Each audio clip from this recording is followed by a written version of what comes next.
So Gemini, your week commencing the 17th of February forecast suggests that something you've been patiently and persistently working towards over the last couple of years can suddenly speed up and accelerate in a really exciting way, particularly around a golden prize or ambition that's meant so much to you.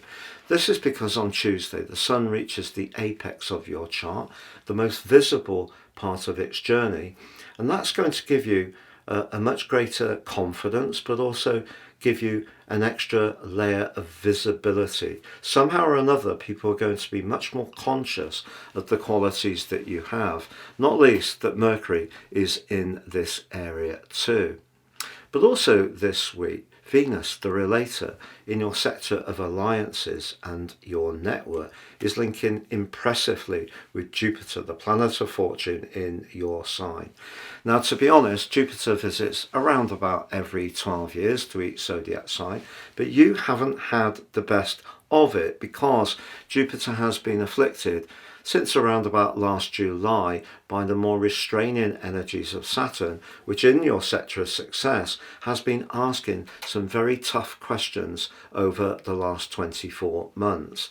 The great news is that connection between the two is weakened this week, but Jupiter links to Venus. So the two planets of fortune are on great terms. It could be a case of who, as much as what you know, but the extra confidence and thrust that you're going to have this week is really going to be an asset. Not least that Mars, the planet of desire, may be in its retrograde, may be in a sign that it's in its fall, but its angle to Saturn reduces some of the resistance of Saturn and introduces more energy and more desire into the mix. Now, the quarter moon at the heart of this week suggests that if you really want to impress someone, particularly in a big organisation, you may need to be very conscious of what they want from you rather than expecting them to totally get what you've got to offer. And also at the heart of the week, your ruler Mercury squares up with Jupiter.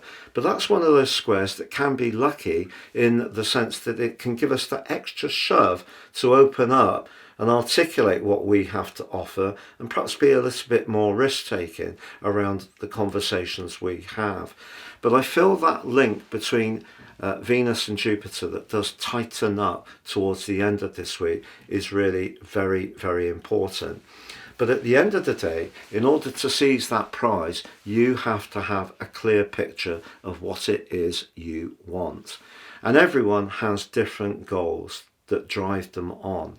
And if you are really clear about what yours are and you've been working very diligently, practicing, refining what you've got to offer, particularly if you work in a professional situation or you're an entrepreneur trying to snag a big client, that drive and determination and grit that Saturn's been testing over the last couple of years can now reach a biting point and you can see just how far you've come.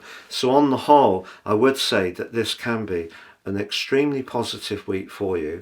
But do remember, Gemini, as much as you can be as quick-witted as anyone, with the shimmering alliance between Neptune and the North Node, sometimes in life we do need to listen to our instincts too. And this week is definitely one of those times.